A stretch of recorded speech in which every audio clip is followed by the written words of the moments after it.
It's been an absolute pleasure to bring you these regular updates from our brand new stadium site here on the banks of the Royal Blue Mersey. Now, somewhere in the region of 3 years ago, one of the very first people I interviewed down here on the new stadium site was the project leader Chris Spragg.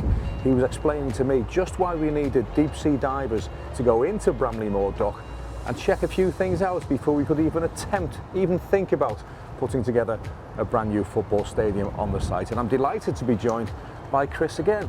Chris, where we are now from where we were then is clearly an engineering miracle, but for you and I this feels like a little bit of old school, back to square one. What are we doing down here? Obviously we've well progressed of stadium build now, we're nearly there, and this is the final stage of the external works where we excavate out the water channel which connects the Sand and Half Tide dock to the north with Nelson Dock to the south.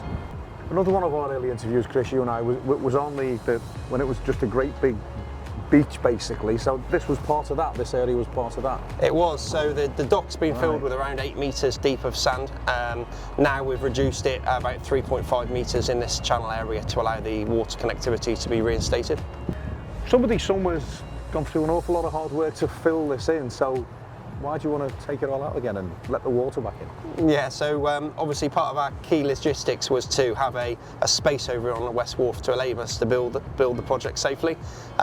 We filled the dock full of just under 500,000 cubes of sand. Now we're finished with that logistics space, the storage, the lay down, the crane setup areas have been done with. We're slowly going to now excavate out and fill the channel with water. So there's around 17,000 cubes of sand that's been excavated over the last sort of 6 weeks or so.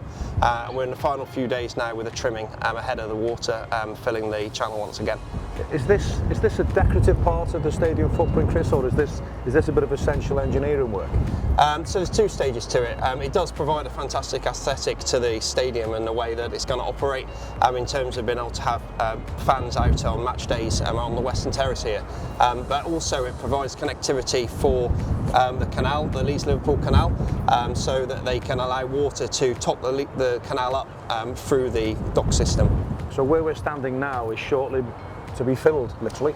It will. We are in the final stages now, so you can see we've just finished the trimming works. Overnight we're going to be preparing to turn off the pump system, and progressively the channel will fill full of water over the next 2 days. So if it's essential to the Liverpool docks, it's yet another nod to the history of this area, isn't it? Indeed, and there's some fantastic heritage we've been able to retain on the site, from the hydraulic tower to the listed dock wall structures, and this is just another part of it. So have you had to work closely with key stakeholders involved in heritage and what have you to get this far and to proceed? We have. We work closely with Liverpool City Council regarding the heritage, that there's a listed building consent for the works. We've also worked closely with Peel Ports, who are a key stakeholder in terms of working in and around the water bodies. Steve Forden, you're the principal engineer on the site. What's been your role in this particular part of the process?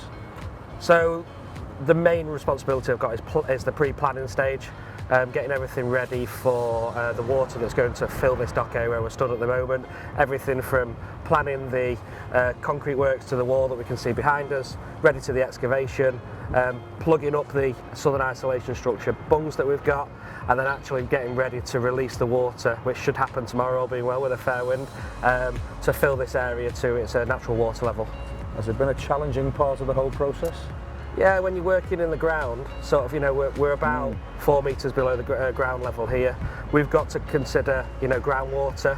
We're working below water level that's in Sand and Half Tide dock, so managing that water level has been probably the challenging aspect of it, and also logistics, getting 12,000 cube of sand out of a hole. It's no small feat. Have you kept the water out?